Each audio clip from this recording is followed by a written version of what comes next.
नमस्कार विद्यार्थी मित्रांनो, हिस्ट्री बाय पवन सर या ऑनलाईन प्लॅटफॉर्मवरती आपल्या सर्वांचं स्वागत आहे। आज फक्त आपण सगळ्यात महत्त्वाचं एक स्ट्रॅटेजी लेक्चर बघणार आहे आणि हे स्ट्रॅटेजी लेक्चर असणार आहे येणाऱ्या गट ब आणि गट क मुख्य परीक्षेसाठी 2025 च्या ज्या मुख्य परीक्षा होणार आहेत त्या परीक्षेसाठी आपली स्ट्रॅटेजी लेक्चर असणार आहे आणि त्याच्यामध्ये सगळ्यात महत्त्वाचं आपण गट ब आणि गट क च्या मुख्य परीक्षेसाठी आपण मास्टर प्लॅन बघतोय, लक्षात ठेवा। आणि तो मास्टर प्लॅन असणार आहे आपला विषय आणि आपला विषय आहे मग सगळ्यात महत्त्वाचा इतिहास।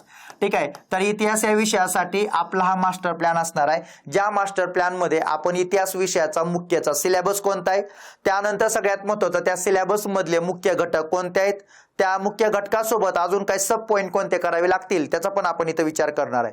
ठीक आहे, म्हणजे मेनचा सिलेबस आयोगाने दिलेला आहे त्या सिलेबसचं किंवा त्या अभ्यासक्रमाचं पूर्ण डिकोडिंग करण्याचं काम आपण या लेक्चर मध्ये करूया, लक्षात ठेवा। ठीक आहे, तर सगळ्यात महत्त्वाचं हे सगळं बघत असताना ह्याची पीडीएफ आपल्या ऍप मध्ये टाकलेली आहे। ऍपचं जे काही क्रांती बॅच आहे जे तुम्हाला कंबाईनच्या मुख्यसाठी असणार आहे त्याच्यामध्ये पीडीएफ आहे, ती पीडीएफ डाउनलोड करा आणि त्याच्यामध्ये हे सगळे लेक्चर तुम्ही तिथे लिहू शकता, लक्षात ठेवा त्यातले सगळे मुद्दे। ठीक आहे, तर सगळ्यात महत्त्वाचं @history188 आपला टेलिग्राम चॅनल आहे, जॉईन करून ठेवा, ज्याच्यामध्ये तुम्हाला येणारे सराव प्रश्न सोडवायला मदत होईल।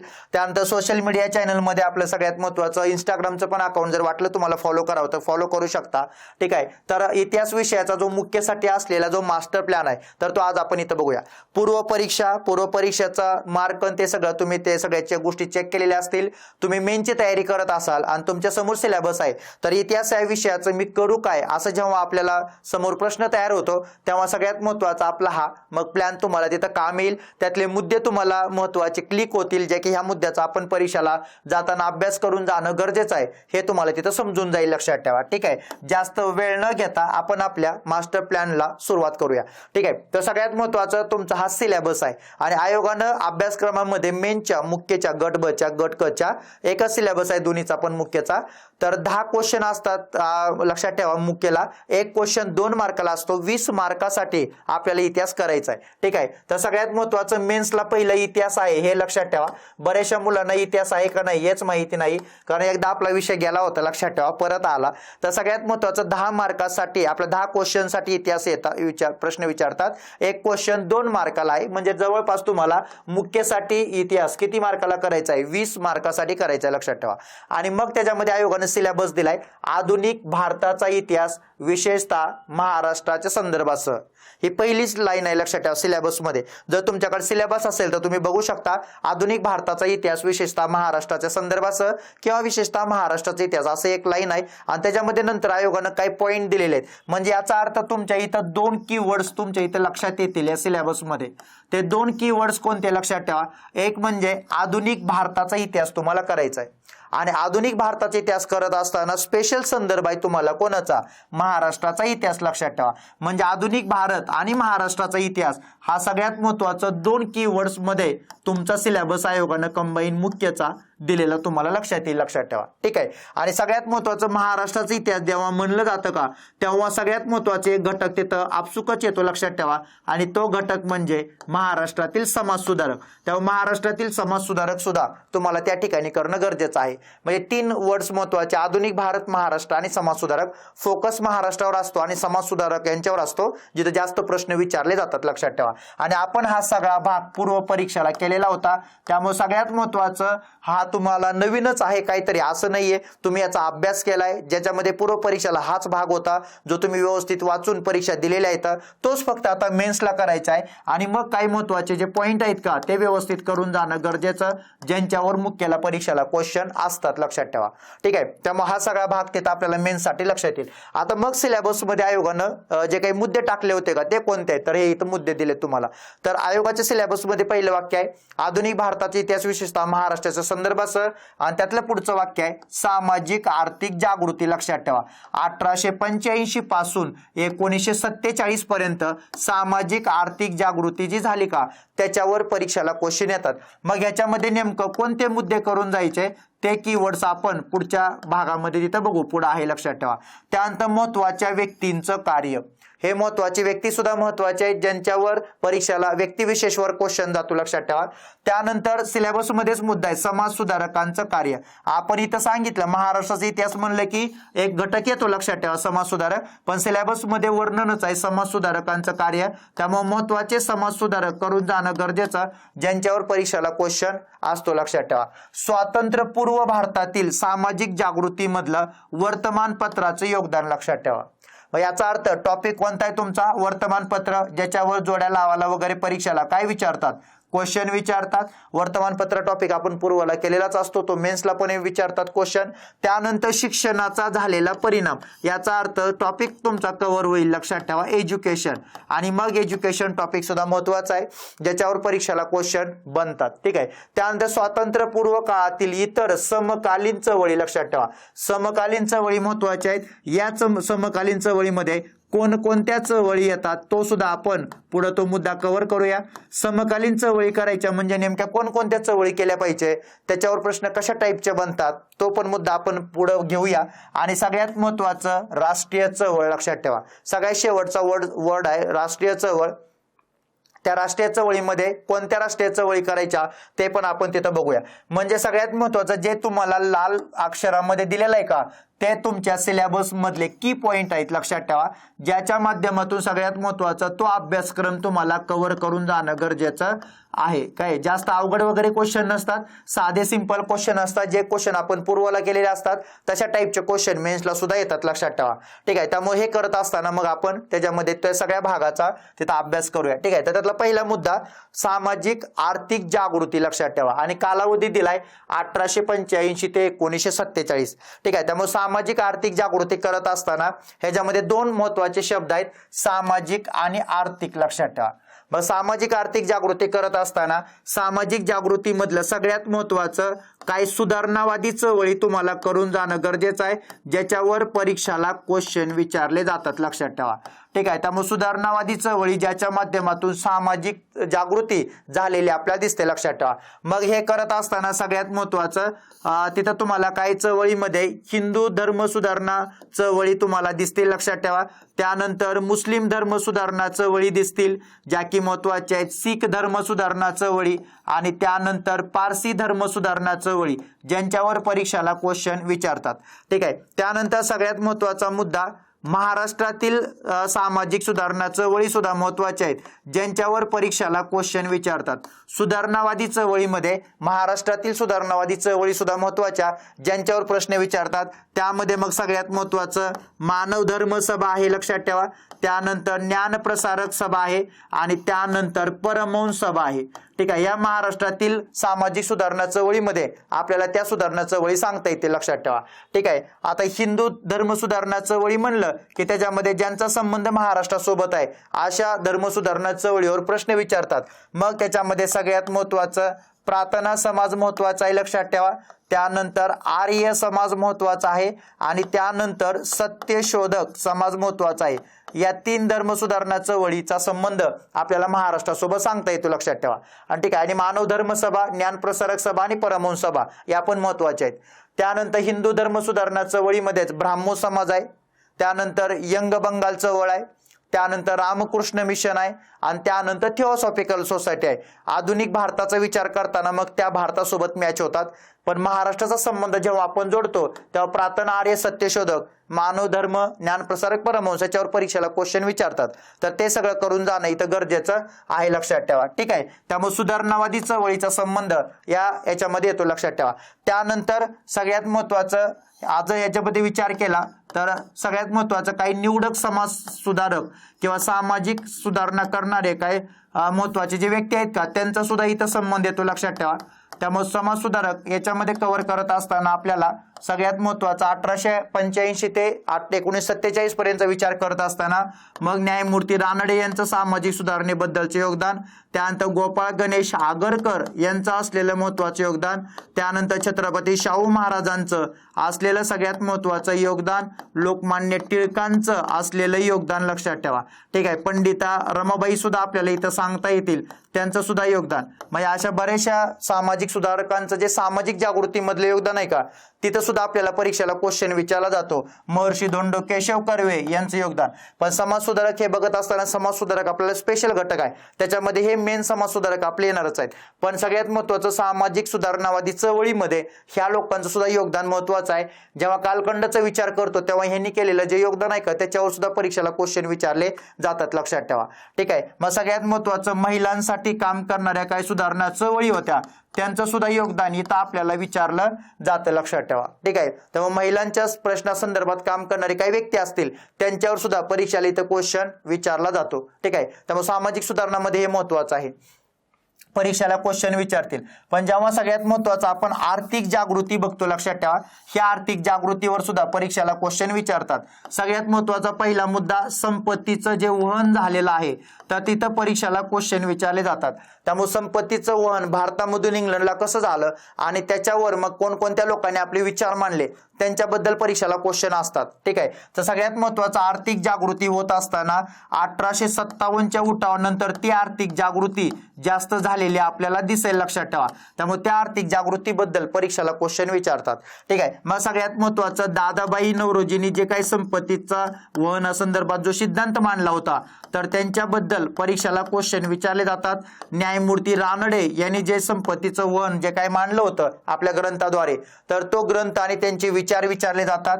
रमेशचंद्र दत्त हे पण महत्त्वाची व्यक्ती आहेत, त्यांनी पण सगळ्यात महत्त्वाचं आर्थिक जे काही विचार आहेत त्यांनी मांडले होते त्या विचारांबद्दल पण परीक्षेला क्वेश्चन विचारले जातात. ठीक आहे. मग सगळ्यात महत्त्वाचं महाराष्ट्राचा विचार केला तर लोकहितवादी यांनी जे मांडलेले विचार आहेत त्यांच्यावर परीक्षेला क्वेश्चन विचारले जातात. अर्थशास्त्र आर्थिक विवेचना किंवा आर्थिक समीक्षा ज्या काही इंग्रजांच्या सत्तेच्या महाराष्ट्रातल्या काही लोकांनी केल्या होत्या का त्यांच्यावर सुद्धा भास्कर तरखडकर महत्त्वाची व्यक्ती जे एक हिंदू या टोपण नावानं लिखाण करायचे त्यांच्याबद्दल सुद्धा परीक्षेला क्वेश्चन विचारले जातात. ठीक आहे. म्हणजे संपत्तीचं वहन कसं झालं आणि मग जे काही महत्त्वाचे लोक होते ज्यांनी जे काही मतं मांडले जे ग्रंथ लिहिले त्या ग्रंथांवर आणि त्या मतांवर परीक्षेला क्वेश्चन विचारतात. त्यामुळे त्यांचे ग्रंथ त्यांचे मतं आणि त्यांनी मांडलेले जे विचार आहेत का त्या विचारांवर परीक्षेला क्वेश्चन असतो. तर सिलेबस मधून आपण तो घटक पूर्ण कव्हर करून जायचं. म्हणजे जे काही अर्थव्यवस्था होती इंग्रजांच्या राज्याची किंवा सत्तेची तर त्या अर्थव्यवस्थेबद्दल आपले लोक जे काही प्रगट झाले होते किंवा जे मताच्या माध्यमातून त्यांनी आपला विचार मांडला होता त्या विचारांवर परीक्षेला क्वेश्चन असतात आणि असे क्वेश्चन परीक्षेला आलेले आहेत, लक्षात ठेवा. ठीक आहे. त्यामुळे आर्थिक जागृतीमध्ये आपल्याला ह्या सगळ्या गोष्टी व्यवस्थित करता येतील ज्यांच्यावर परीक्षेला क्वेश्चन असतात. 1857च्या उठावानंतर ह्याच्यामध्ये जास्त मोठ्या प्रमाणात त्या गोष्टी झाल्या किंवा त्याच्याबद्दल विचार मांडले गेले त्यामुळे परीक्षेला क्वेश्चन विचारतात. ठीक आहे. त्यामुळे सामाजिक आर्थिक जागृती करत असताना हे सगळे मुद्दे व्यवस्थित कव्हर करून जाणं गरजेचं आहे जिथं परीक्षेला क्वेश्चन असतात, लक्षात ठेवा. ठीक आहे. त्यानंतर महत्त्वाच्या व्यक्तींचं कार्य. ठीक आहे. मग महत्त्वाच्या व्यक्तींचं कार्य हे बघत असताना त्याच्यामध्ये राष्ट्रीय चळवळीमध्ये काम करणारे महत्त्वाची व्यक्ती आपल्याला सांगता येते, लक्षात ठेवा. आणि मग राष्ट्रीय चळवळीमध्ये जे महत्त्वाचे व्यक्ती आहेत तर त्यांनी मांडलेले जे मत आहेत त्या मतांवर मग परीक्षेला क्वेश्चन विचारतात किंवा त्यांनी केलेलं जे कार्य आहे किंवा इंग्रजांच्या व्यवस्थेवर केलेली जी टीका आहे त्यांच्यावर परीक्षेला क्वेश्चन असतो, लक्षात ठेवा. मग सगळ्यात महत्त्वाचं काही मवाळ नेते पण आपल्याला सांगता येतील, लक्षात ठेवा, ज्याने की सगळ्यात महत्त्वाचं काम करत असताना आपल्या मागण्या मागत असताना वेगवेगळ्या साधनाचा वापर करून आपल्या डिमांड सरकारला सांगितल्या आणि मग सरकारने कमी जास्त प्रमाणामध्ये त्या डिमांड द्यायचा पण प्रयत्न केला. मग त्या मवाळ नेत्यांमध्ये असलेले जे काही महत्त्वाचे नाव होते त्या व्यक्तीवर किंवा त्यांनी केलेल्या कार्यावर परीक्षेला क्वेश्चन विचारतात. त्यानंतर सगळ्यात महत्त्वाचं जे काही झाल विचारसरणीचे व्यक्ती होते लाल बाल पाल अरविंद घोष, लक्षात ठेवा, त्यांनी केलेलं काम त्यांनी मागितलेल्या डिमांड आणि मग त्यांनी केलेल्या कार्याबद्दल सुद्धा परीक्षेला क्वेश्चन विचारतात. ठीक आहे. त्यामुळे राष्ट्रीय चळवळ बघत असताना जे काही व्यक्तींनी योगदान दिलेलं आहे त्या योगदानावर परीक्षेला क्वेश्चन असतो, लक्षात ठेवा.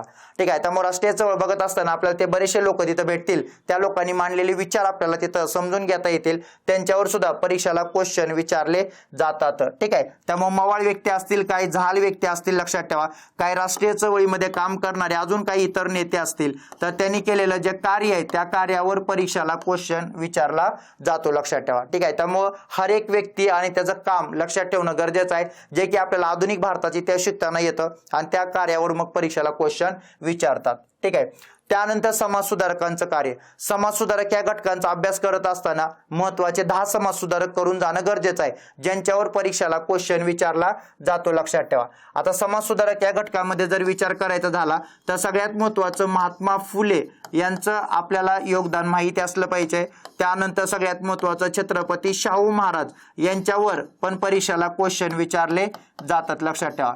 त्यानंतर महिलांसाठी काम करणारी महत्वाची व्यक्ती महर्षी धोंडो केशव कर्वे आणि महिलांसाठी काम करणाऱ्या महत्वाच्या महिला म्हणजे त्यांचं पंडिता रमाबाई यांचं कार्य यांच्यावर परीक्षेला क्वेश्चन विचारला जातो.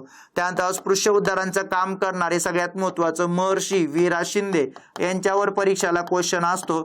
आणि सगळ्यात महत्वाचा अजून एक व्यक्ती त्या कार्यांबद्दल डॉक्टर बाबासाहेब आंबेडकर त्यांचं पण काम परीक्षेला आपल्याला विचारतात, लक्षात ठेवा.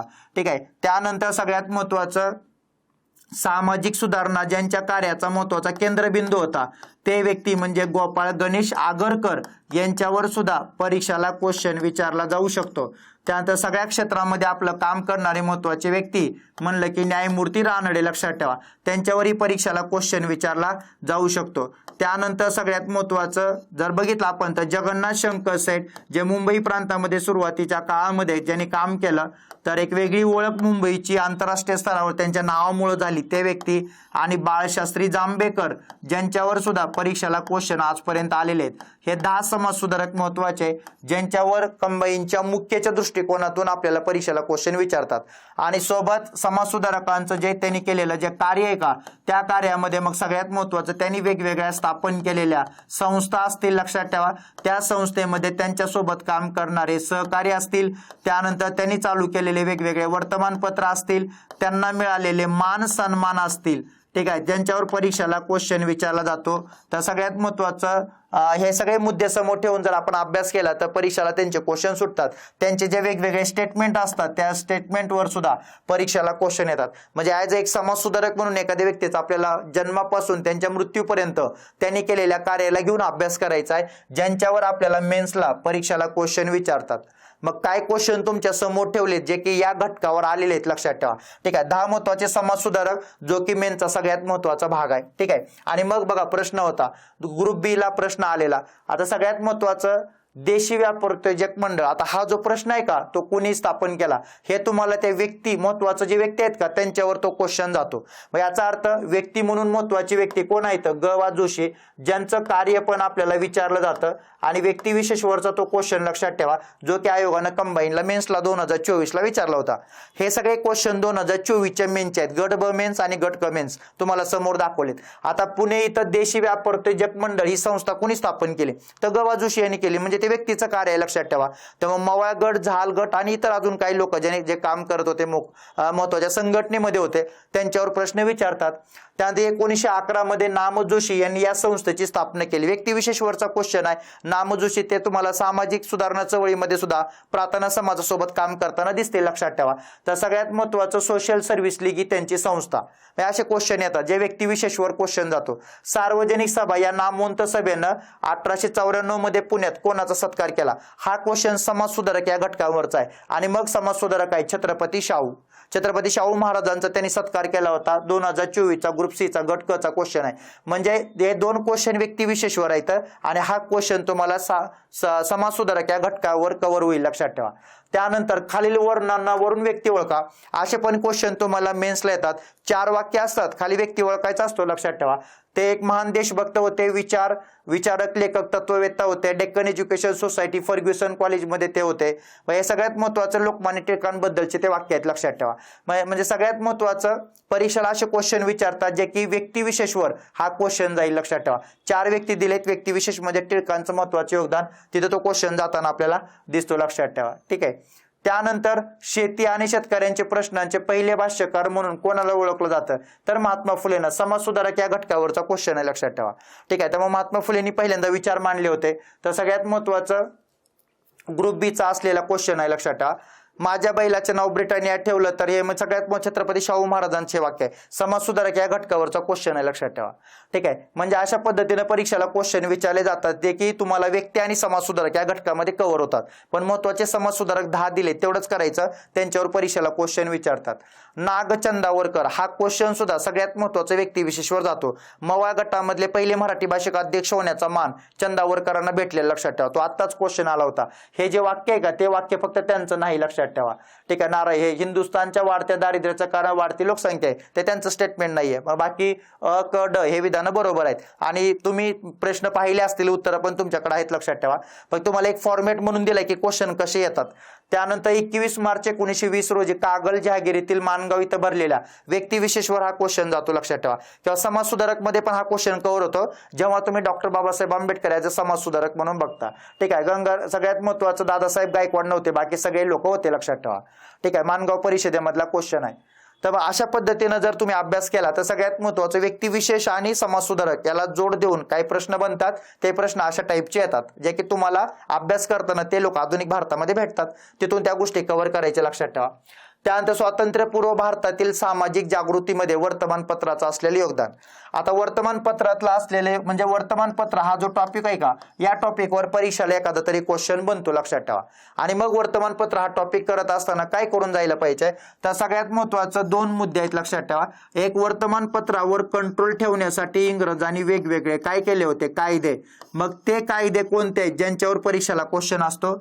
वर्तमानपत्राचं नाव आणि वर्तमानपत्राचा संपादक यांच्या जोड्या लावा, असा एक परीक्षेला क्वेश्चन विचारला जातो.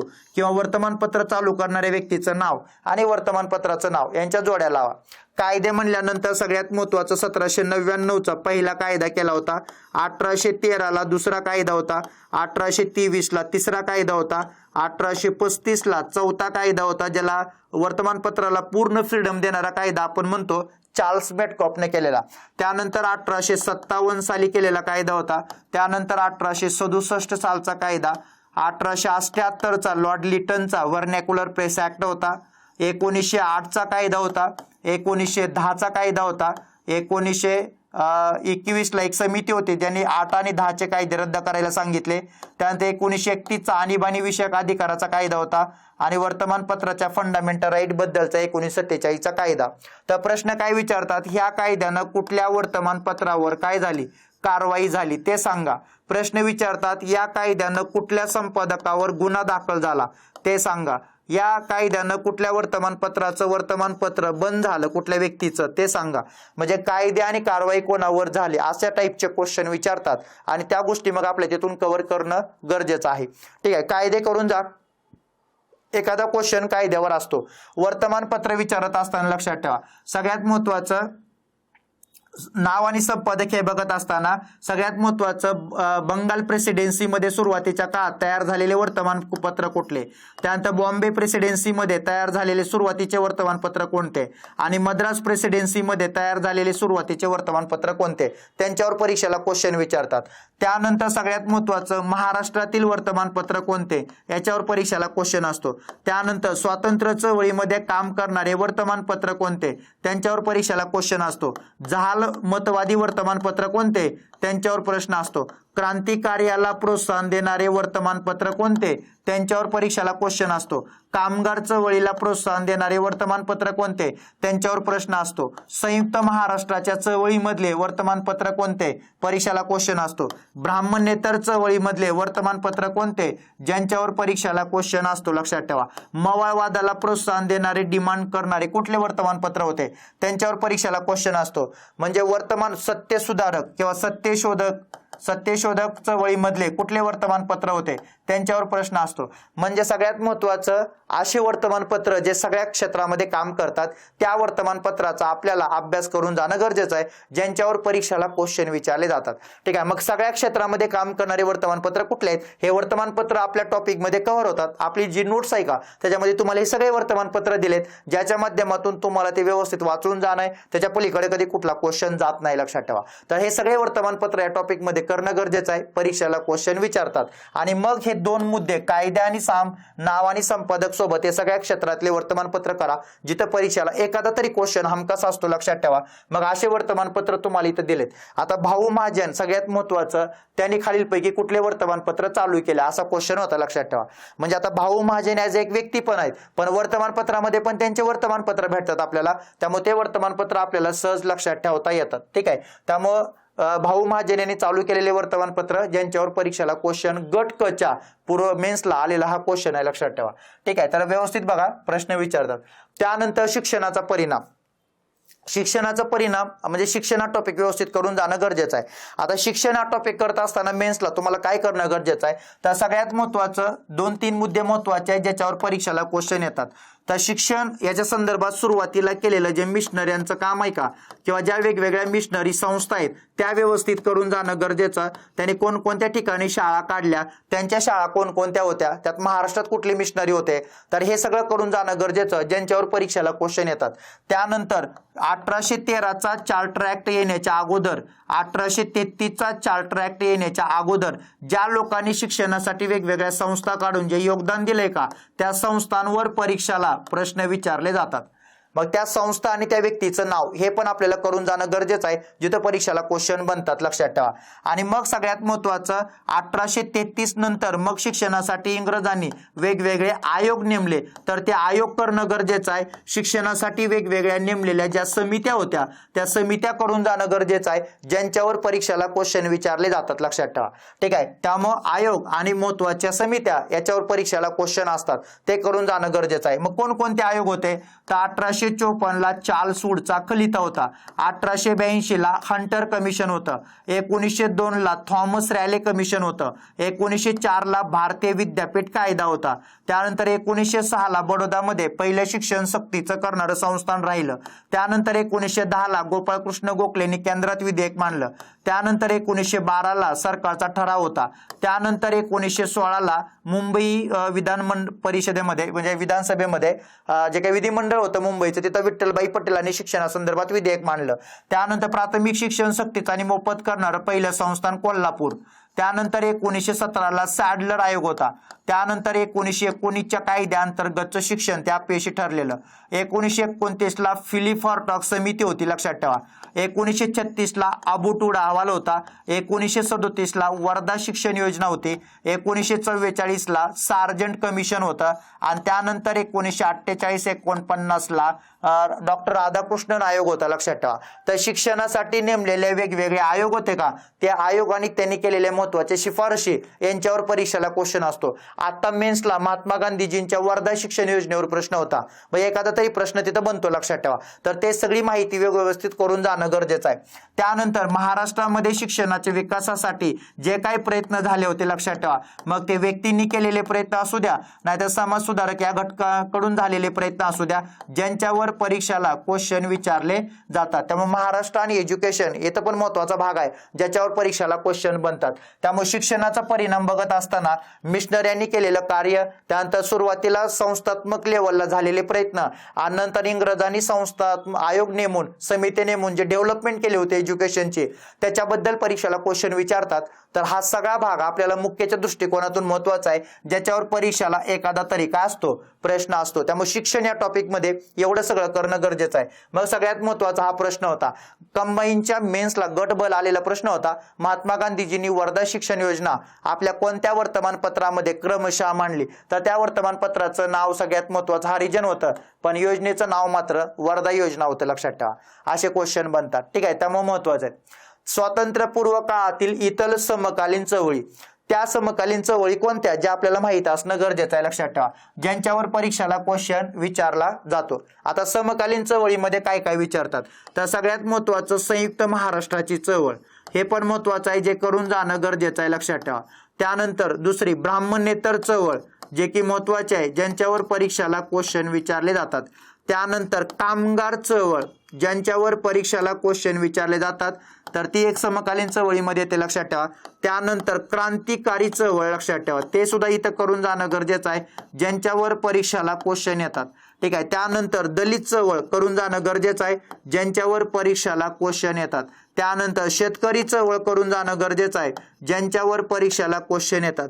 त्यानंतर आदिवासी चळवळ व्यवस्थित करून जाणं गरजेचं आहे, ज्यांच्यावर परीक्षेला क्वेश्चन येतात, लक्षात ठेवा.